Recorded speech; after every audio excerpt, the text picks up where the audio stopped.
Hello students of class 12. Welcome to the online tutorial classes for Vidya Bhavan High Secondary School. This video is for class 12 nutrition and the chapter that I am going to continue today is the metabolism of the food. In the previous video we have learned about the metabolism of the carbohydrate. Today in this video we will start with the metabolism of the protein. So let's check that what are the pathways of the protein metabolism. Okay.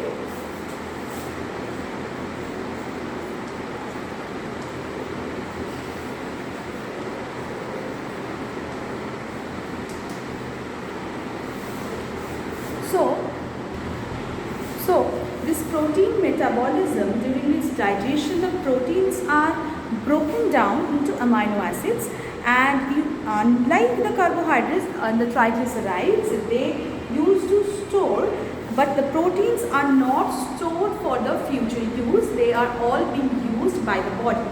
So instead of the amino acids are being oxidized and producing the ATP and used for synthesis of new proteins for the body growth and the repair. So the part of the things that is needed for the body growth and repair of the proteins are used for that, and the other proteins are used to go for energy production.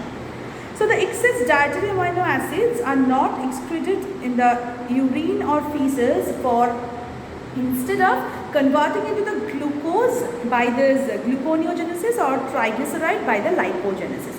So finally they are forming by this gluconeogenesis or the lipogenesis, they are forming the glucose molecules and lipid molecules and stored for the future use, because the proteins cannot be directly stored for the future use. So the first, as like the every metabolism system, it is also the catabolism of protein and anabolism of protein, right? So what do you mean by the catabolism of the protein and what do you mean by the anabolism of the protein? The catabolism of the protein means the breakdown of the protein, and the anabolism of the protein means that the production of the storage of the protein. So first we will do the catabolism of the protein. In the catabolism of the protein, the first point will be deamination. Okay. So deamination. D means breakdown, amination means the amine bond. That means a certain amount of protein catabolism occurs in the body each day. It is a very important reaction on it. That is the deamination. Before amino acids are entering into the Krebs cycle, sometimes the amine group are first removed, and this process is actually called the deamination. So the deamination occurs in the hepatocytes and produce NH3. The reaction is like that, like amino acids, and they are forming the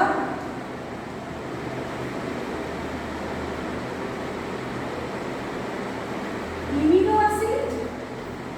From that, keto acid. Okay, this is the main reaction here. The amino acid oxidase enzyme worked, and here the energy change like FAD to FADH2, and here also from H2O they are forming NH3. So this is all about the deamination. Okay. The next will be the transamination, the second function. So I am just rubbing that and starting with the transamination. It is also the catabolism reaction, that is the transamination.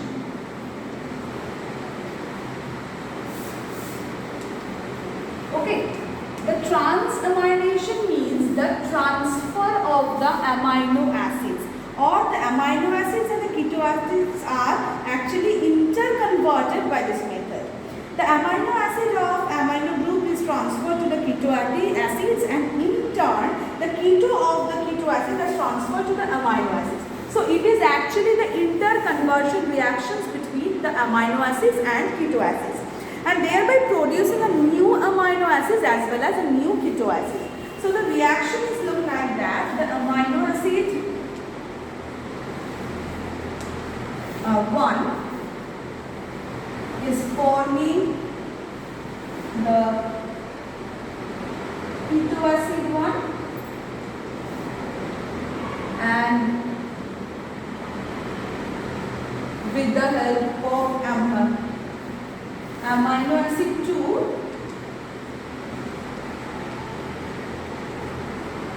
they are forming keto acid. So this is the reaction, and here the enzyme used, that is transaminase.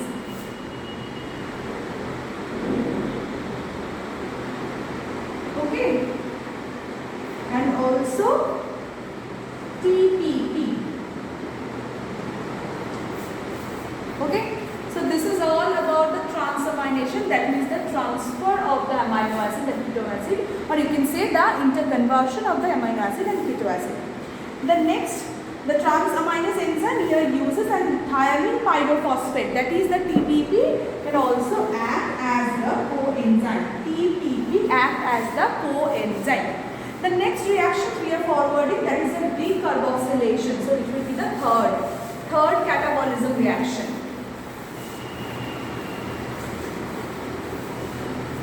Okay.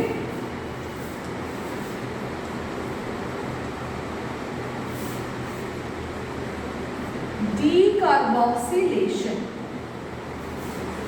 So D means separating out, and carboxylation means the carboxyl group, that is COOH.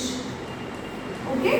So this reaction is actually the process of eliminating a carboxyl group from the amino acid and thereby converting into in a simple amine.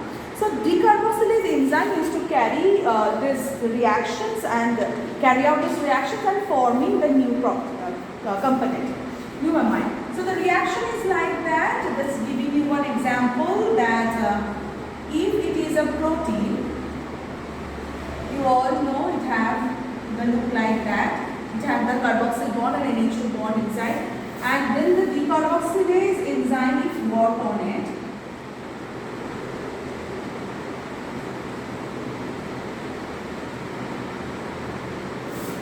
What form?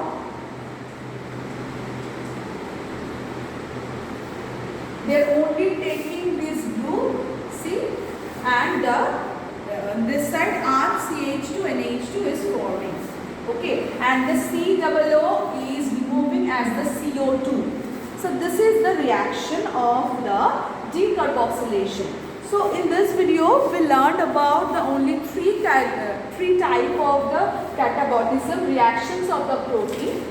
The first was deamination, then the transamination, and then the decarboxylation. In the next video we will go for a new two reactions. Till then, thank you.